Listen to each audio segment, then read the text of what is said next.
अस्सलाम वालेकुम नाजरीन, आप देख रहे हैं प्रोग्राम खबर गर्म है। मैं हूं सोनिया अदनान और मेरे साथ मौजूद हैं एहतशामुल हक साहब। नाजरीन, अदालती महाज पर आज बैक टू बैक कुछ डेवलपमेंट्स हुई है। एक अहम डेवलपमेंट ये हुई है कि Supreme Court review of judgment and orders act 2023 अब बाकायदा तौर पर कानून बन गया है। सदर मुमलिकत ने भी इस पर दस्तखत कर दिए हैं और अब इस नए कानून के तहत ये कहा जा रहा है कि नवाज शरीफ और जहांगीर तरीन, जिन्हें ताहयात नाअहल कर दिया गया था, अब ये 60 दिन के अंदर अपनी सजा के खिलाफ अपील दायर कर सकेंगे और इसके साथ साथ एक्ट के तहत नजरसानी दरख्वास्त की जो समाअत है वो लार्जर बेंच करेगा। अब इस पर बहुत सारे जो आईनी और कानूनी माहिरीन हैं उनका ये ख्याल है कि ज़ाहिर है नवाज शरीफ साहब और जहांगीर तरीन साहब के लिए अब रास्ता साफ हो गया है, लेकिन इसके साथ ही वजीर कानून जो आजम नज़ीर तारड़ साहब हैं उनका पॉइंट ऑफ व्यू थोड़ा सा मुख्तलिफ है।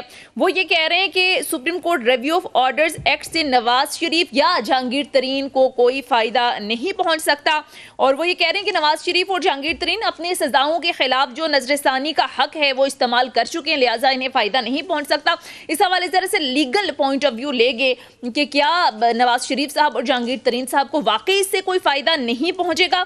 इसके साथ साथ नाजरीन, पंजाब में इंतखाबात के हुक्म से मुताल्लिक इलेक्शन कमीशन की जो नजरसानी दरख्वास्त थी, इस पर भी आज समाअत हुई है और अटॉर्नी जनरल जब रोस्टम पर आए तो उन्होंने कहा कि सुप्रीम कोर्ट जो रिव्यू एक्ट है वो अब कानून बन चुका है और नए एक्ट के तहत नजरसानी का जो दायरेकार है अब अपील जैसा होगा और अब नजरसानी फैसला भी लार्जर बेंच सुनेगा। इसके साथ साथ एक अहम डेवलपमेंट ये भी हुई है कि Supreme court practice and procedure bill भी समाअत के लिए मुकर्रर कर दिया गया है। ये तो अदालती महाज पर कुछ डेवलपमेंट्स थी। इसके अलावा नाजरीन, पाकिस्तान तहरीक इंसाफ छोड़कर जाने वालों का सिलसिला भी जारी है। इस पर असद उमर साहब ने आज कहा है कि वोट सिर्फ इमरान खान का है, कोई हो ना हो इससे फर्क नहीं पड़ता। इमरान खान साहब का भी आज सारी सूरत हाल पर रद्द-ए-अमल सामने आया है। सुप्रीम कोर्ट के किरदार पर उन्होंने कुछ मायूसी का इजहार किया। उन्होंने कहा कि नजर आ रहा है कि सुप्रीम कोर्ट ताकतवर के सामने अपने इख्तियार से दस्तबरदार होती जा रही है। इस पर भी बात करेंगे। प्रोग्राम के आखिरी हिस्से में जरा मुल्की मईशत के हवाले से बात करेंगे, क्योंकि सियासत में इतना कुछ चल रहा है, इतनी डेवलपमेंट्स हैं कि मुल्क का जो सबसे अहम और बुनियादी इशू मईशत वो कहाँ पर खड़ी है, IMF से मामलात जो हैं वो कहाँ तक पहुँचे। वजीर ख़जाना तो ज़ाहिर कह रहे हैं कि चैलेंजेस हैं, लेकिन इसके बावजूद मुआशी तरक्की के लिए कोशां हैं, डिफ़ॉल्ट का ख़तरा नहीं है। तो क्या ऐसी ही सूरत हाल है? इस पर बात करेंगे। सारी सूरत हाल पर बात करने के लिए प्रोग्राम में हमें ज्वाइन किया है पाकिस्तान के मारूफ माहिर कानून रहनुमा पाकिस्तान पीपल्स पार्टी बैरिस्टर एतजाज एहसन साहब ने। अस्सलाम वालेकुम सर, बहुत बहुत शुक्रिया सर आपके वक्त का। एतजाज एहसन साहब, सबसे पहले तो सर ये बताइएगा कि जाहिर है आज Supreme Court review of judgment and orders act 2023 बाकायदा तौर पर कानून बन गया है। बहुत सारे लोगों का ये ख्याल है कि पूरी की पूरी एक्सरसाइज तो की ही इसीलिए गई है कि नवाज शरीफ साहब की नाअहली को ख़त्म किया जाए और फिर से उन्हें चौथी बार वजीर आजम बनाया जाए। लेकिन आज आजम नज़ीर तारड़ साहब ने इस हवाले से बात की। उन्होंने कहा कि आर्टिकल 184(3) में अदालत का जो फैसला है वो पहला और आखिरी तस्वुर किया जाता है। सो इस एक्ट के बाद भी वो कह रहे हैं कि इससे नवाज शरीफ या जहांगीर तरीन को कोई फायदा नहीं पहुंचने वाला। तो ऐसा ही है सर? नहीं, बज़ाहिर तो ऐसा नहीं है। बज़ाहिर तो यह है कि उनको फायदा पहुंचाना है, इसलिए वो दावर साहब की तहरीक पे ये मौसर माजी किया गया, इसको रेट्रोस्पेक्टिव इफेक्ट इसको दिया गया। तो वो तो क्लियर है कि उनके ज़हन में तो वही है, टॉप मोस्ट उनके जो बेनिफिशरीज हैं उसका बेनिफिट ही उनके लिए है। लेकिन जो प्रॉब्लम है इनको आती, मुझे ये है, इस पे मेरा ख्याल है बहस होगी, इस पे कोई पिटीशन भी होगी कि ये देखिए, आप ये कानून के जरिए, आइन में तरमीम नहीं है, आइन वैसे का वैसे, और कानून के जरिए आप ये लाना चाहते हैं कि जो 184(3) के तहत बेनिफिट हो चुके हैं, अब कोई बेनिफिट ले चुका है वो, ये एक फैसला तो नहीं हुआ 184(3) के, मेरा सैकड़ों नहीं तो हजारों हुए होंगे। और कई फैसले ऐसे हुए हैं 184(3) में कि वो पब्लिक एट लार्ज को उसमें उसका फायदा मिलता है, और एक इंडिविजुअल से वो जमीन चली गई, पब्लिक एट लार्ज को चली गई। अब वो पब्लिक एट लार्ज में तो इंटरेस्ट उनके क्रिएट हुए हैं, उनमें उनके इंटरेस्ट क्रिएट हुए directly under the constitution. Directly under the constitution, कोई कानून रास्ते में नहीं आया, ना हायल हुआ ना मूवमेंट हुआ। वो 184(3) के तहत जजमेंट आई, उनको मुझे कोई हक मिल गया, मुझे एक उसमें एक लैंड डेवलपर की जमीन में से मेरा प्लॉट वापस हो गया, मुझे कुछ और मिल गया है या कुछ। अब मेरा जो राइट क्रिएट हुआ है कॉन्स्टिट्यूशन के डायरेक्टली, वो ऐसे कानून के जो कानून आइन के ताबे है और आइन से मुतसादम नहीं हो सकता, आइन से इनहराफ ही नहीं कर सकता, ठीक है, ना गुरेज ना इनहराफ। अब वो लॉ, आपने एक लॉ पास किया है, इसके तहत आप चाहते हैं कि 184(3) के तहत जो पास्ट एंड क्लोज ट्रांजैक्शन हो गए उनको भी आप खोल देंगे। ये नहीं हो सकता, मेरे ख्याल में ये नहीं हो सकता। अच्छा, और इस पे आईनी तरमीम अगर ले आए तो बिल्कुल बेशक, आईनी तरमीम ले आए जी, तो बेशक हो सकता है। अच्छा, अब आईनी तरमीम की उनको मुश्किल है कि उनके पास 228 बंदे नहीं है, MNA नहीं है, और ये प्रॉब्लम है। तो ये चैलेंज होगा सुप्रीम कोर्ट में, यकीनन चैलेंज होगा, और इस पे फिर वो इशू आएगा कि कानून को सस्पेंड कर सकते हैं कि नहीं कर सकते। इस पे वो हिस्बा एक्ट और NRO की ऐसी मिसालें हैं, जब सुप्रीम कोर्ट ने सस्पेंड किया, वो बड़े बड़े लार्ज बेंचेस हैं, 11 जजेस का बेंच है, एक 17 जजेस का बेंच है, उसको तो पता नहीं आप किस तरह। लेकिन इसमें तो साहब अब एक और इसकी डायमेंशन भी है, मैं चाहूँगा आप उस पर भी बात कीजिएगा। अभी तो वहाँ पे हमने देखा कि लोग लुड़ियाँ डाल रहे हैं, जो PDM वाले हैं, कि जी 183(4) वो तो अब डाइल्यूट हो गया। जो इख्तियारात थे सवाब दीदी अपने चीफ जस्टिस के, सुओ मोटो के, बेंच तश्कील करने के, वो भी ख़त्म हो गए। तो आपका क्या टेक है कि वाकई ये ख़त्म हो गए और एक्सेप्ट कर लिया अदालत ने कि जी ठीक है, या पार्लियामेंट ने जो फैसला किया हमें मंजूर है? नहीं, अभी तो ये नहीं मैं से कह सकता, क्योंकि इस पर कोई ना कोई पिटीशन आएगी, पिटीशन बाकायदा आएगी। ये तो अभी कानून की इतला उनको दी गई है सुप्रीम कोर्ट को। सुप्रीम कोर्ट को नोटिस करना चाहिए फैसला भी कोई भी देने से पहले, और फेडरल गवर्नमेंट का भी मौक़िफ़ लेना चाहिए, क्योंकि ये पब्लिक एट लार्ज के इंटरेस्ट के केसेस हैं ज्यादातर। 184(3) है ही, इसको इंडिया में कहते हैं पब्लिक इंटरेस्ट लिटिगेशन, PIL, और हमारे यहाँ इसको कहते हैं सुओ मोटो मुख्तसर।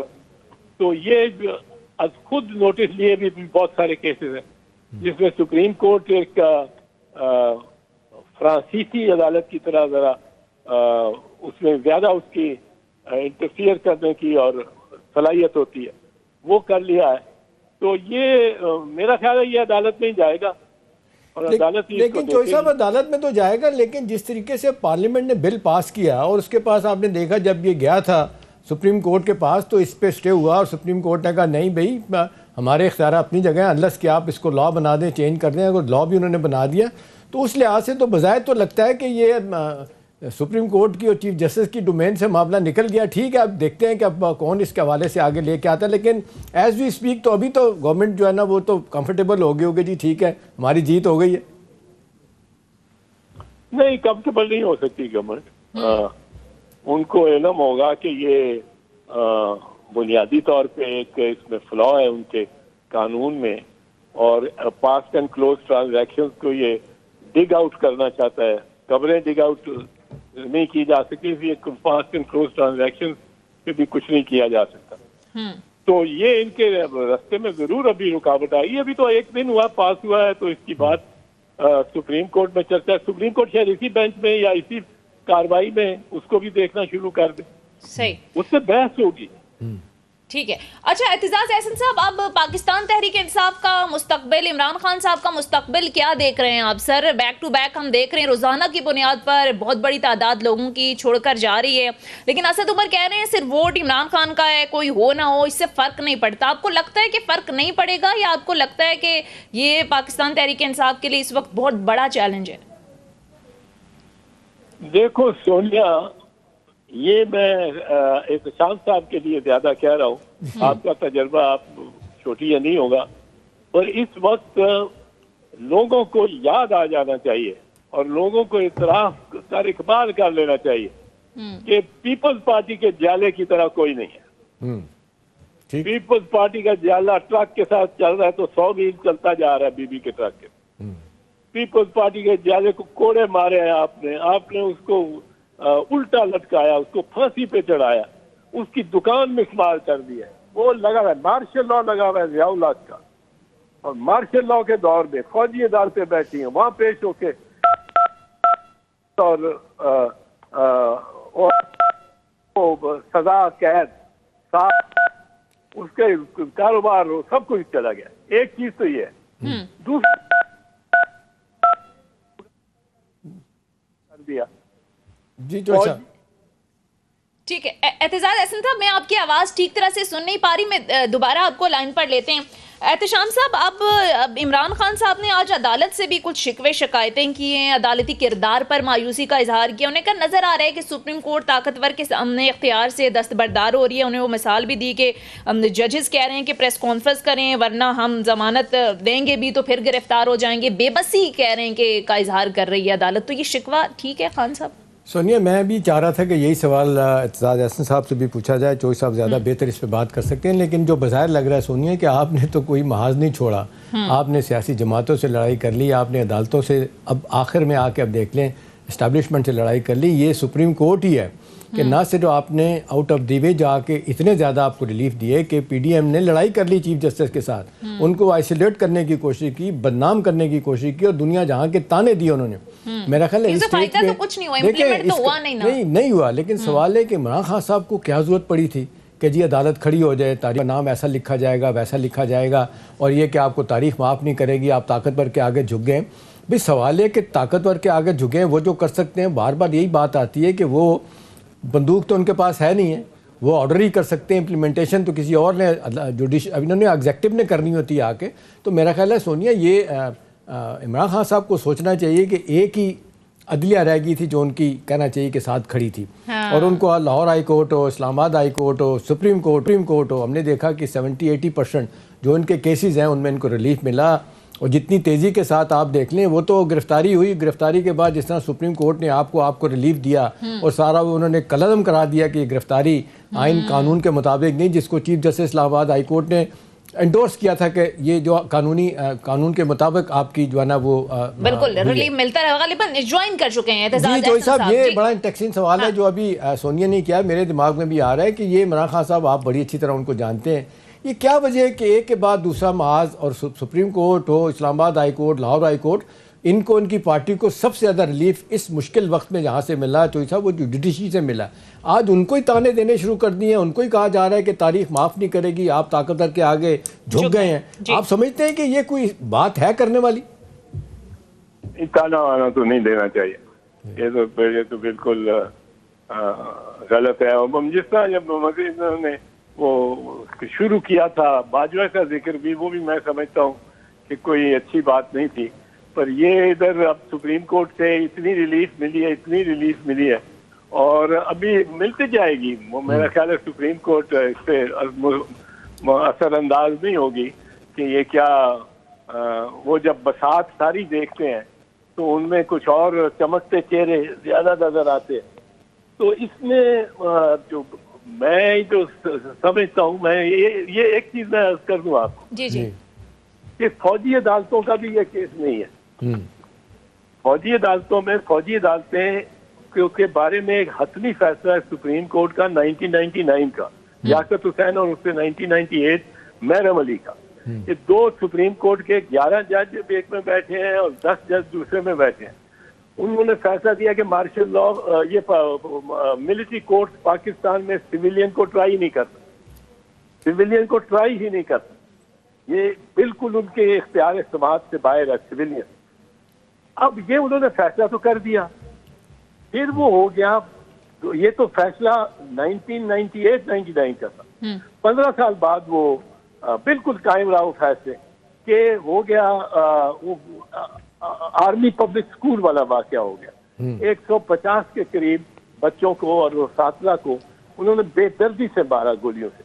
अब इतना वो था कि सारी कौम कहना शुरू होगी कि फौजी अदालतें लगाओ। और अब पार्लियामेंट में जब फौजी अदालतें लगाने का मामला है तो पार्लियामेंट को 2/3 अक्सरियत से आईन में तरमीम करनी पड़ी और 21वीं आईनी तरमीम आई जनवरी 2015 में। उसमें 2 साल की सनसेट क्लॉज थी कि 2 साल बाद ये खत्म हो जाएगी। 2 साल बाद पाया गया कि बहुत सारे फैसले अभी या केस अभी अदालतों में है, फौजी अदालतों में, और दहशत गर्दों के और ये वो उनको बरकरार रखना चाहिए। 2 साल के लिए मजीद आईनी तरमीम नंबर 23 में उसको 2 साल की और जिला बख्शी गई। उसमें ही सनसेट क्लॉज थी कि 2 साल बाद ये जो है अमेंडमेंट खत्म हो जाए। अब जिस कानून के तहत ये कहते हैं कि अब फौजी अदालतों में जा सकते हैं, वो ऑफिशियल सीक्रेट्स एक्ट के हवाले से 1923 का जो एक्ट है वो आया था 2017 में, जब आईन में ये स्पेस दी हुई थी, ये उसके लिए गुंजाइश बनाई हुई थी फौजी अदालत। वो 2019 में खत्म होगी, उसके बाद फौजी अदालत नहीं लग सकती आईन के तहत। हाँ, आईन में तरमीम करें, आईन में तरमीम करें तो फिर वो लग लेकिन चौधरी साहब चलें, ये तो ठीक है, इसमें तो कानूनी बहस हो सकती है। बहुत सारे लोग कह रहे हैं कि जी मर्सी पिटीशन भी आर्मी चीफ के पास जाएगी और हाई कोर्ट और सुप्रीम कोर्ट में भी अपील हो सकती है मिलिट्री जो है ना कोर्ट के फैसलों के बाद। लेकिन चौधरी साहब आमतौर पर लोग कह रहे हैं कि जिस अंदाज से पीपल्स पार्टी PMLN ला का आप उनसे इख्तलाफ कर सकते हैं सियासी तौर पे, उन्होंने अपनी सियासी कानूनी लड़ाई लड़ी जब उनको हुकूमतों से हटाया गया। मिसाल दी जाती है लेट भुट्टो साहब से बड़ा तो कोई लीडर नहीं था ना काज़म के बाद। उनको जब हटाया गया तो क्या कंटोनमेंट पे उन्होंने हमले के लिए कहा? क्या बीबी शहीद ने का ये काम किया, नवाज शरीफ ने किया, मोहम्मद खान जुनेजो ने किया? उसके बाद जो भी है इनका रवैया आपके ख्याल में इतना जहराना क्यों है? मतलब इनको ये बात तो माननी पड़ेगी, कानूनी तरीके से इनको हटाया गया था ना, वोट ऑफ नो कॉन्फिडेंस के जरिए गए, वो आज तक नहीं बोले और इतनी लड़ाई करके आगे ले गए कि अब इनका आप देख लें कि अकेले हो गए हैं और सारे इनके मुखालफिन मुत्तहिद हो गए। तो मेरा सवाल चौधरी साहब आपसे ये कि क्या सियासी तौर पे इनको एडवाइस देने वाला कोई नहीं? पार्टी ख़त्म हो रही है, मुश्किलात दर मुश्किलात हैं, लेकिन वो कहते हैं कि जी कल भी उन्होंने कहा कि जी फलाने बड़े सख्त अल्फाज से लोगों को अदारों के बारे में गुफ्तगू की उन्होंने। देखिए, ये तो खान का अपना ही कोई अंदाज है और इसी वजह से ज्यादा उसने सफर किया कि आज वाकईतन उसको एक तन्हाई का आलम तो होगा। जितनी रौनक लगी रहती थी गमान पार्क में और लोग आ रहे हैं जा रहे हैं, और ये मैं देखता था असद उमर आ रहे हैं, वो फाद चौधरी आ रहे हैं सारे, और एक गहमा गहमी होती। आज वो गहमा गहमी नहीं है, वो वही छोड़ रहे के चले गए। तो खान को एक तनाई में इस वक्त सोचना तो रिफ्लेक्ट करना तो चाहिए और पढ़ना चाहिए कि ये हर किसी के साथ। मैंने पहले एक दफा कहा था कि इसने नाकाबिल शक जो 4 अनासर हैं पाकिस्तान में, उनके साथ सबके साथ पाकिस्तान की सियासत में जो सबके साथ ही उन्होंने इसने माथा टांग लिया। एक अमेरिका, एक फौज, एक इनविंसिबल मियां नवाज शरीफ और एक आसिफ जरदारी। अब इसका बड़ा मुश्किल है इसको। अब ऊपर से ये राना सनाउल्लाह जो प्लान है, ये सारा इनका जो प्लान है वो इन्होंने इंटाइस किया। इसको एंट्रैपमेंट कहते हैं जी कानूनी तौर पे। जब आप एक शख्स को मासूम शख्स को भी, बेगुनाह शख्स को भी आप लेके जाते हैं ऐसी सिचुएशन में डालते हैं कि वो जुर्म करता हुआ उसको कुछ महसूस नहीं होता, वो कर देता। हाँ। तो उसको एंट्रैपमेंट कहते हैं। ये तो एंट्रैपमेंट का क्लियर केस है। और दूसरा चौधरी साहब ये भी बात की जाती है कि जी अल्ताफ हुसैन बहुत बड़ा लीडर था और उसको तो ऑपरेशन जो कराची का किया गया 2 दफ़ा उसमें ख़त्म नहीं हुआ। जब उसने मुल्क की सालमियत रियासत के ख़िलाफ़ उसने बातें शुरू की तो उसके बाद आप देख लें उसका हाल क्या है। तो लोग कहते हैं ये भी उसके नक्शे कदम पे जा रहे हैं इमरान खान साहब भी। हाँ, हो सकता है ये भी। लेकिन ये एक चीज़ भी देखें कि पाकिस्तान पीपल्स पार्टी की सरकोबी हमारी फौज ने की। जुनेजो साहब को हवा में छोड़ा हमारी फौज ने। ये जो मुस्लिम लीग नून की हुकूमत 3 दफा खत्म हुई और वो मियां साहब कहते हैं कि वो कमांडर ने की, और वो परवेज मुशर्रफ ने एक दफा तो टेक ओवर ही कर लिया। और अब इसके साथ जो हो रहा है वो भी देखें कितना कंसिस्टेंट एक चीज है, कंसिस्टेंट कि आप अंदर जाते हैं मशीन के, जो अडयाला जेल है वो मशीन समझ, दूसरी तरफ से आप एक पहले कीमा रखते हैं, वो गोश्त बन के और कबाब बन के निकलता है, अब वो उसमें जाता है सेट पैटर्न, कोई फर्क नहीं। ये लीडर्स के लिए ये बना दिया कि आप अडयाला जेल में जाएं, दूसरे गेट से आप बाहर आए और प्रेस कॉन्फ्रेंस कर दें और आप यू आर फ्री। और प्रेस कॉन्फ्रेंस भी लिखा हुआ होता है, वो नोट एक के, ये कम अज कम आपने कहना, बाकी आप जो मुझे कह लें, वो निकलते जाते हैं। अब वो 4-5 हजार वर्कर का क्या कसूर है बेचारे, उनको ऐसी ऑप्शन क्यों नहीं देते? वो भी शायद मतलब है शायद वो भी निकलना चाहिए। ये ऑप्शन दे रहे हैं सिर्फ एक category and class of leadership को। जब प्रेस कॉन्फ्रेंस करें, पीटीआई छोड़ें और या नून लीग में शामिल हो जाएं या सियासत से ही दस्तबरदार हो जाएं, आप कह रहे हैं सिर्फ उनके लिए ऑप्शन है जो गरीब कारकुन जेलों में सड़ रहे हैं, उनके लिए ऐसा कोई तरीकाकार है नहीं। बहरहाल बहुत बहुत शुक्रिया। सीनियर कानूनदान पी के सीनियर रहनुमा बैरिस्टर एतजाज एहसन साहब प्रोग्राम में हमारे साथ मौजूद थे। मुख्तसर ब्रेक लेते हैं नाज़रीन, ब्रेक के बाद वापस आएंगे। तो इस वक्त मुल्क मुआशी हवाले से कहाँ खड़ा है, गरीब के आम आदमी के इस वक्त मसाइल क्या हैं, इस पर जरा तफसील से बात करेंगे। Stay with us. ब्रेक के बाद खुश आमदीद नाज़रीन। अब कुछ मुआशी सूरत हाल के हवाले से बात करते हैं और बात करने के लिए प्रोग्राम में हमें ज्वाइन किया है हमारे मुआशियात डॉक्टर इकरामुल हक साहब ने। बहुत बहुत शुक्रिया सर आपके वक्त का। डॉक्टर साहब, सबसे पहले तो सर ये बताइए कि इस वक्त मुआशी हवाले से हम कहाँ खड़े हैं। इसाक डार साहब तो बार बार कह रहे हैं कि चैलेंजेस हैं, लेकिन इसके बावजूद हम कोशिश कर रहे हैं कि हालात बेहतर हों, डिफ़ॉल्ट का कोई ख़तरा नहीं है। अब डॉलर देखें 300 रुपये क्रॉस कर गया है, महंगाई अपनी उरूज पर। एक्चुअली इस वक्त पोजीशन है क्या?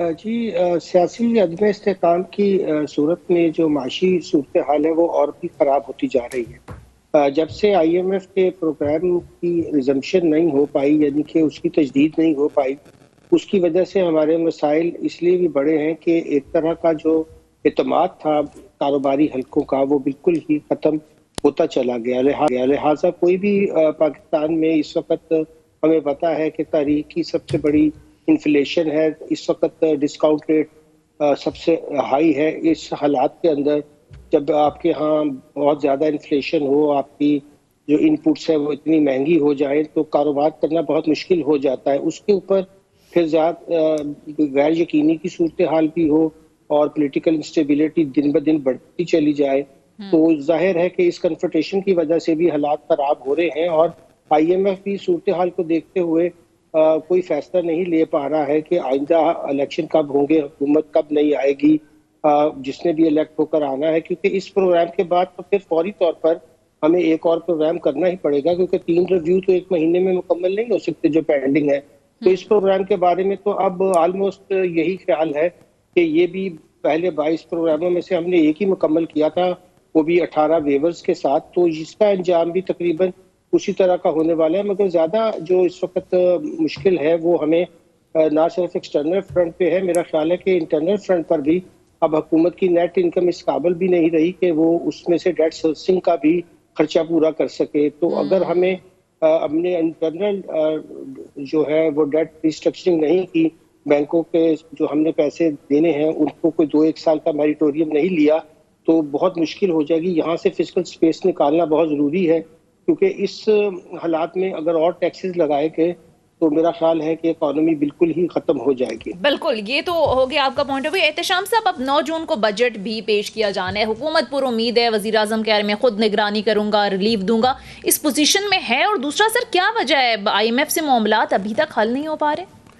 सोनिया, ये थोड़ा सा पॉलिटिकल मसला भी हो गया। IMF तो ये भी कह दिया है कि, और सब लोगों के सामने बात आ चुकी है कि जी मौजूदा हुकूमत को हम $1.2 बिलियन इसलिए नहीं देंगे क्योंकि ये इलेक्शन आ रहा है, तो इस सारा डेवलपमेंट के कामों में खर्च करेंगे इलेक्शन जीतने के लिए। सोनिया, ज़्यादा परेशान कुन बात यह है कि 10 महीने के अगर आप हम फिगर देखें ना, तो हमारे मैक्रो इकनॉमिक जो फंडामेंटल्स हैं ना वो सारे डिटेरिएट किए हैं, कम हुए। सिर्फ हम एग्रीकल्चर 1.6% ग्रोथ आई है, बाकी ओवरऑल ग्रोथ रेट में जाए तो आप देख लें मनफी में हम चले गए। और बड़े अफसोस की बात है कि ये सारा मामला हुआ। सियासत बहुत हुई, हुकूमत ने बहुत सियासी लड़ाई लड़ी, अदारों में भी लड़ी, लेकिन प्रोसेस में जो होना चाहिए था कि इक़्तिसादी हालत की तरफ तवज्जो दी जाती है, बिल्कुल चौक हो गया, ज़मीन के नीचे आके लग गई है, किसी को आनी है। एक चीज़ पे बड़ा थ्राइव कर रहे हैं बड़ी जिसको कहते हैं प्राइड ले रहे हैं कि जी current account deficit 570 million dollar का हुआ, सरप्लस हुआ ये अप्रैल के महीने में, और मार्च के महीने में 18 मिलियन डॉलर हुआ। उसकी वजह यह भी है कि इंपोर्ट कट्स लगाई गई इतनी ज़्यादा, उसका नतीजा हुआ कि आप देख लें कितने लोग बेरोज़गार हुए, गुर्बत कितनी बड़ी, इंडस्ट्रियलाइजेशन रुक गई है, मैन्युफैक्चरिंग सेक्टर 25% कमी की तरफ चला गया। तो हर चीज़ हमारी जिसको कहते हैं नीचे आ गई है। अब होना तो चाहिए था आइडियली सोनिया कि इसके लिए कुछ एक दो सेक्टर सामने रखते। देखिए अब रेमिटेंसेस भी कम होना शुरू हो गए, जो हमारी प्राइड थी 31-32 बिलियन डॉलर तक गए, वो भी अब नीचे आ रही हैं। एक्सपोर्ट भी हमारी वो स्टैगनेट हो खड़ी हैं। इम्पोर्ट्स आप देख लें हमारी तकरीबन आप देख लें मैक्सिमम अगर आप ले जाएँ 30-32 बिलियन डॉलर की एक्सपोर्ट है तो 70 बिलियन डॉलर की हमारी इंपोर्ट्स हैं। इतना बड़ा गैप है, उसको कम करने की कोशिश नहीं की गई। लेकिन सूरत हाल सोनिया इतनी ख़राब हो गई है कि मैं नहीं समझता कि बजट बनाते हुए इनके लिए कोई इतनी आसानी होगी। तो डॉक्टर साहब एक चीज़ बताइएगा, अगले दिन मैं आपका आर्टिकल भी पढ़ रहा था, बड़ा खूबसूरत आर्टिकल, बड़े मुदल्लल तरीके से आपने लिखा जो मैंने पढ़ा। अभी जिस अंदाज़ में आपका जिस तरह एक्सपर्टीज़ रेवेन्यू पे बहुत अच्छी है हमारी, FBR के बारे में बड़ी अच्छी तजावीज़ भी दी हैं आपने, ये तकरीबन 14.2 ट्रिलियन डॉलर का बजट इस दफ़ा बनने जा रहा है, और इसमें 9.3 ट्रिलियन डॉलर रुपीस का जो है ना ये रखने जा रहे हैं रेवेन्यू का बजट।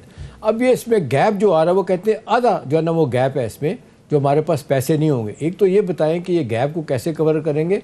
हमने हमेशा देखा है कि वर्ल्ड बैंक IMF जो पैसा देता है वो बजट जो है ना आधा बजट वहाँ से फाइनेंस होता है, अभी वो भी नहीं हो रहा। और जो आप टैक्सेस का जिक्र कर रहे हैं सारे इंडायरेक्ट टैक्सेस लगाएंगे, फिर वो कहते हैं हम टैक्स नहीं लगाएंगे, लोगों को रिलीफ देंगे।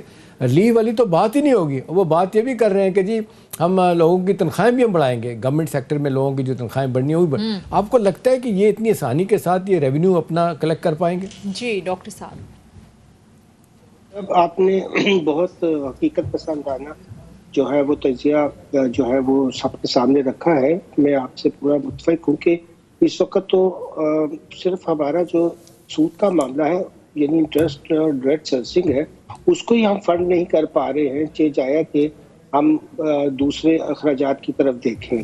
अब हल तो दो है। एक तो अब ये पहला मसला आ गया कि इतना बड़ा जो खर्चा यानी कि आपने देखा 3.7 के करीब रखा था, अब वो 7 ट्रिलियन को क्रॉस कर रहा है। अगले साल फिर आप तकरीबन इतना या इससे कुछ ज़्यादा ही जो है वो सूद की मद में रखेंगे। तो इस वक्त 80% जो हमारा लोन है वो तो बैंक्स का है, जो हमारे मुकामी कमर्शियल बैंक्स हैं। क्या उनसे ये बात की जाएगी कि आपको हम कोई मैरिटोरियम ले 1-2 साल का, क्योंकि और तो कहीं से फिजिकल स्पेस नहीं निकलेगी। अगर बजट पूरा 8-9 ट्रिलियन कर भी ले FBR तो 57.5% सूबों को देकर उनके पास कोई इतना पैसा नहीं बचेगा। और दूसरा डॉक्टर साहब अभी तो ये 10 माह के फिगर आए हैं, कुछ 550 बिलियन रुपीस का शॉर्टफॉल है। तो ये शॉर्टफॉल भी रखे, और अगले 2 महीने भी ये कहा जा रहा है ये शॉर्टफॉल और बढ़ेगा। तो फिर अगला बजट आप किस तरीके से आप ये 9.2 ट्रिलियन रुपीस का आप रेवेन्यू आप हासिल करेंगे?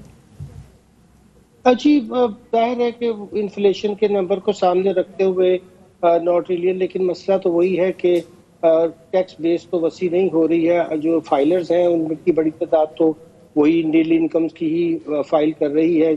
7 कुछ आपको पता है कि इस वक्त 7.4 अगर मिलियन FBR खुद कहता है कि रजिस्टर्ड है, उसमें से 3.7 की रिटर्न्स आए और उसका तजिया भी करें तो कोई खातिर खा टैक्स नहीं आता। अगर आप कॉर्पोरेट को और टैक्स लगाना चाहते हैं, अगर आप चाहते हैं कि जो लोग पहले ही टैक्स दे रहे हैं उन्हीं को टैक्स की जाए, तो वो तो ऑलरेडी बड़ी मुश्किल में है। जैसे हमने अभी अर्ज किया कि उनके पास तो अब इतनी सलाहियत भी नहीं है कि वो अपना मार्कअप भी पे कर सके, चाहे जाए कि दूसरे अखराजात भी, क्योंकि जाहिर है कि वो भी फ्लोटिंग होता है। तो इन हालात में जैसे मैं अर्ज कर रहा था कि रेवेन्यू की कलेक्शन तो आप भूल जाए, उसकी तरफ ज्यादा तवज्जो देने की बजाय हमें सबसे बड़ा मसला ये है कि हम किस तरह से अपनी डेट रिटायरमेंट और डेट रीस्ट्रक्चरिंग यानी कि जो लोकल है पहले उसकी तरफ तवज्जो दे।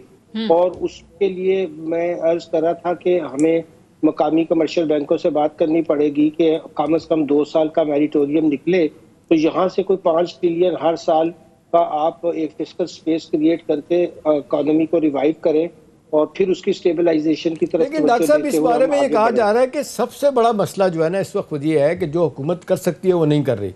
वो ये है कि अपने अखराजात को तेज़ी के साथ कम करें। अभी मिसाल दी जाती है इंग्लैंड की, अगले दिन मैं आर्टिकल पढ़ रहा था कि हुकूमत बरतानिया के पास टोटल सरकारी 70 गाड़ियाँ हैं, पाकिस्तान पे सरकारी गाड़ियां 1.5 लाख से ज़्यादा हैं, उन पे पेट्रोल, उन पे पता नहीं कितना खर्चा मेंटेनेंस का आए दिन आता है। तो कोई भी हुकूमत अपने अखराजात कम करने के लिए तैयार नहीं है। देखिए ये तो घर से ही काम शुरू होगा ना, जो हम काम कर सकते हैं, रेवेन्यू बढ़ेगा नहीं बढ़ेगा, टैक्स लगने नहीं लगने, ये तो काम कर सकते हैं ना। सारी दुनिया ज़ाती तौर पे भी देख लें और इज्तिमाई तौर पे भी डॉक्टर साहब देख लें कि जब आपकी मुश्किलात आती हैं तो लोग कहते हैं भाई अपने अखराजात कम करें।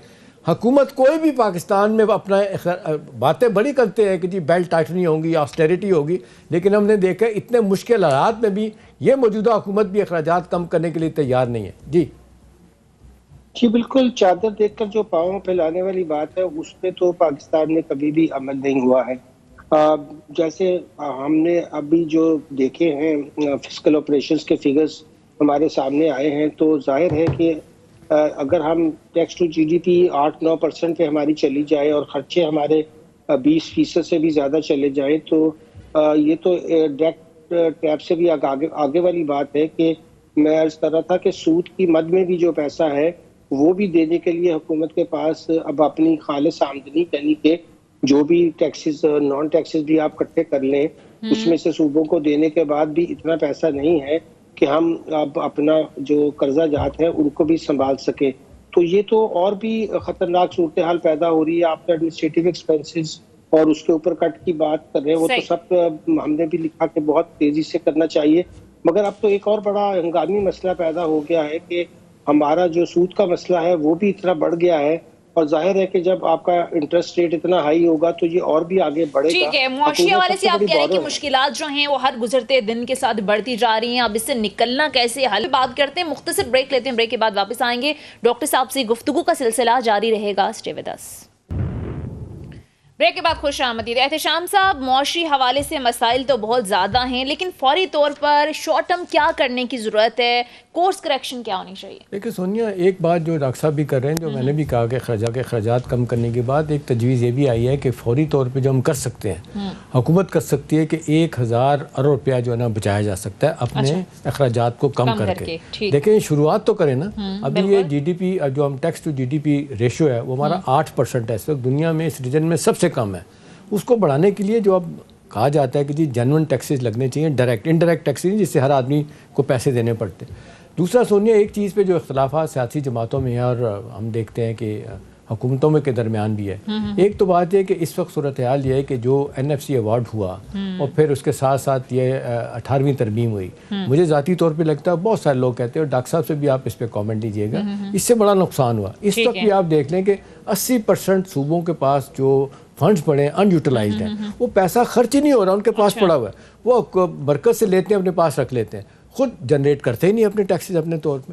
तो ये एक तो रिव्यू करने की ज़रूरत है कि भी एक वन गो में आपने ये 2009 में हमेशा होता था कि हर साल 1% जो है ना वो सूबों का बजट बढ़ाया जाता था, उनको फंड बढ़ाए जाते थे। 9% आपने वन गो में दिए 2000, उससे नतीजा ये निकला कि सूरत हाल मरकज़ के हाथ से निकल गई। दूसरा ये कि अब सूबे जिस तरीके से ऑपरेट कर रहे हैं, उनको जो बड़े सूबे अपना जो डिवॉल्व हुए थे सब्जेक्ट, तालीम, हेल्थ, पॉपुलेशन, उसका बेड़ा गर्क हो गया। जब भी सूबों के पास गए कुछ भी नहीं हो रहा, ऊपर से सारा बजट वो ले लेते हैं, बजट लेने के बाद उसको खर्च नहीं करते।